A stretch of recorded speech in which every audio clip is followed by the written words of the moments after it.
अस्सलाम वालेकुम रहमतुल्लाहि वबरकातुहू। दोस्तों, ज़कात किन लोगों को नहीं देनी चाहिए, ये बात हर मुसलमान को पता होना चाहिए। ये मसला हर शख्स को मालूम होना चाहिए, क्योंकि दोस्तों आप सोचें, अगर आपको ये बात नहीं मालूम रहेगी, ये मसला नहीं पता होगा कि ज़कात किन लोगों को नहीं देनी चाहिए, तो बताइए आप 10,000 की ज़कात निकाल रहे हैं, 15-20 की निकाल रहे हैं, आप ऐसे शख्स को दे दिए हैं जिनको ज़कात नहीं देनी चाहिए, तो फिर ज़कात अदा नहीं होगा ना। और जब ज़कात नहीं अदा होगी तो फिर ऐसी कैफियत में क्या होगा, आपका 10,000 बेकार हो गया, आपका जो 20,000 आपने ज़कात निकाली वो बेकार हो गया। इसीलिए मैंने कहा कि ये मसला हर मुसलमान शख्स को पता होना चाहिए, हर शख्स को मालूम होना चाहिए कि किन लोगों को ज़कात देनी चाहिए और किन लोगों को ज़कात नहीं देनी चाहिए।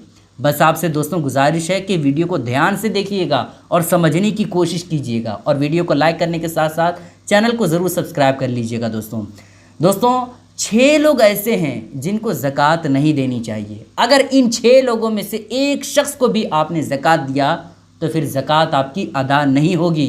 वो 6 लोग कौन हैं जिनको ज़कात नहीं देनी चाहिए? पहला है दोस्तों, हम जिनसे पैदा हुए हैं। हम जिनसे पैदा हुए हैं उनको हम ज़कात नहीं दे सकते हैं। अगर कोई बंदा ज़कात देता है तो उसकी ज़कात अदा नहीं होगी, ठीक है।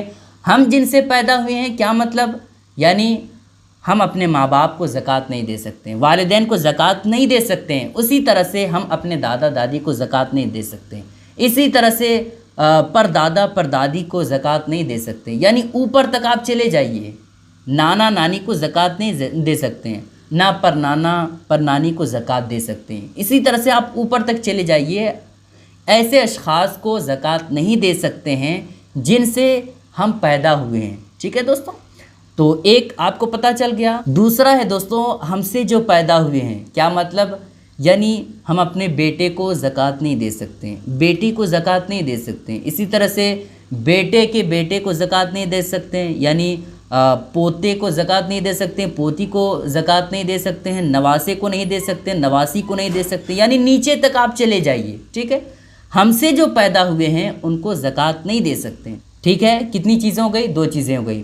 और तीसरी चीज़ है दोस्तों, वाइफ हस्बैंड को ज़कात नहीं दे सकता, यानी शौहर बीवी को ज़कात नहीं दे सकता और ना बीवी शौहर को ज़कात दे सकता है, ठीक है। ये 3 बातें हो गई दोस्तों। और चौथी बात है, अमीर को ज़कात नहीं दे सकते हैं, ठीक है। इसमें आप समझने की कोशिश करें दोस्तों, चूँकि आप जिसको ज़कात दे रहे हैं उसके बारे में आपको पता होना चाहिए कि ये शख्स कहीं अमीर तो नहीं है। अमीर का मतलब ये नहीं कि बड़े बड़े घर हों और गाड़ियाँ हों, इसका ये मतलब नहीं है। अमीर का मतलब ये है कि शरीयत की नज़र में मालदार तो नहीं है। और शरीयत की नज़र में कौन लोग मालदार हैं? वो लोग मालदार हैं जिनके पास पैसे हैं, या सोने चांदी है, या तिजारत के सामान है, यानी बिजनेस का सामान है, और वो सारी चीज़ों को मिला करके इतना उसके पास अमाउंट बनता है, इतना उसके पास पैसे हैं कि वो 52.5 तोला चांदी ख़रीद सकता है, तब उसे शरीयत की नज़र में कहा जाएगा कि ये अमीर है, मालदार है।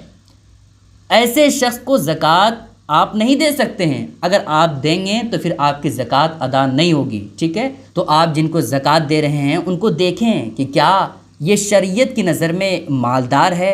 अगर उसके पास इतने पैसे हैं, ये सारी चीज़ों को मिला कर के इतना बनता है कि वो 52.5 तोला चांदी ख़रीद सकता है, तब वो मालदार है शरीयत की नज़र में। तब ऐसे लोगों को आप ज़कात नहीं दे सकते हैं। अगर आप ज़कात देते हैं ऐसे लोगों को तो आपकी ज़कात अदा नहीं होगी। अगर आपने 10,000 या 5,000 या 100 रुपये आपने ज़कात के नाम पर दिया तो आपका वो पैसा बेकार हो जाएगा। इसलिए ज़कात देने से पहले आप जिनको दे रहे हैं उनके बारे में पूरी डिटेल जमा करें, पूरा जानने की कोशिश करें कि ये कैसा इंसान है, ठीक है दोस्तों। तो ये 4 तरह के लोग हो गए जिनको ज़कात नहीं देनी चाहिए। 5वें तरह के जो लोग हैं दोस्तों, वो है गैर मुस्लिम। गैर मुस्लिम को आप ज़कात नहीं दे सकते हैं, यानी काफिर को, हिंदू को, है ना, और दूसरे जो मज़हब के लोग हैं उनको आप ज़कात नहीं दे सकते हैं। सिर्फ़ और सिर्फ मुसलमान शख्स को आप ज़कात दे सकते हैं। हाँ, अगर कोई हिंदू शख्स है जो वाकई में बहुत ही ज़्यादा मजबूर है, परेशान हाल है और अच्छा इंसान है, तो फिर ऐसी कैफियत में आप दूसरे तरह से उसको पैसे दे दें, लेकिन ज़कात नहीं दे सकते हैं। अगर आप गैर मुस्लिम को ज़कात देते हैं तो ज़कात आपकी अदा नहीं होगी। ज़कात गैर मुस्लिम को नहीं देनी चाहिए, ठीक है दोस्तों। ये 5 तरह के लोग हो गए जिनको ज़कात नहीं देनी चाहिए। और छठे तरह के जो लोग हैं वो है सैयद और हाशमी को भी ज़कात नहीं देनी चाहिए, ठीक है। अगर इनको आप ज़कात देते हैं तो फिर आपकी ज़कात अदा नहीं होगी। तो ये 6 तरह के लोग दोस्तों ऐसे हैं जिनको ज़कात नहीं देनी चाहिए। अगर आपने ज़कात दे दिया तो ज़कात अदा आपकी नहीं होगी, आपको फिर से अदा करना पड़ेगा, वो पैसा आपका ज़कात में शामिल नहीं होगा, ठीक है। तो आप जिनको ज़कात दे रहे हैं आप चेक करें उनको कि कहीं इन 6 लोगों में से तो कोई एक नहीं है। अगर है तो फिर आप उनको ज़कात ना दें, अगर ज़कात देते हैं तो आपकी ज़कात अदा नहीं होगी, ठीक है दोस्तों। इसके अलावा आप जिसको चाहें ज़कात दे सकते हैं। इन लोगों के अलावा आप जिसको चाहें ज़कात दे सकते हैं, जैसे कि आप अपने भाई को ज़कात दे सकते हैं, अपनी बहन को दे सकते हैं, अपने मामा को दे सकते हैं, अपनी मामी को दे सकते हैं। इसी तरह से आप अपने खाला और खालू को ज़कात दे सकते हैं। इसी तरह से आप अपने सास ससुर को दे सकते हैं। मतलब ये 6 तरह के जो लोग हैं, इनके अलावा आप किसी को भी ज़कात दे सकते हैं, ठीक है, भाई बहन कोई भी हो। लेकिन जो 6 तरह के लोग बयान किए गए हैं इनको आप ना दें। इनके अलावा जिनको भी चाहें, अगर वो शरीयत की नज़र में मालदार नहीं हैं तो फिर आप उनको ज़कात दे सकते हैं। दोस्तों ये मसला उम्मीद करता हूँ कि आप लोगों को अच्छे तौर पर समझ आ गया होगा। आपसे गुजारिश है कि इस वीडियो को अपने भाइयों और बहनों के साथ ज़रूर शेयर करें, अपने दोस्तों में ज़रूर शेयर करें ताकि सारे लोगों को ये बातें मालूम हो जाए। अस्सलाम वालेकुम रहमतुल्लाहि व बरकातुहू।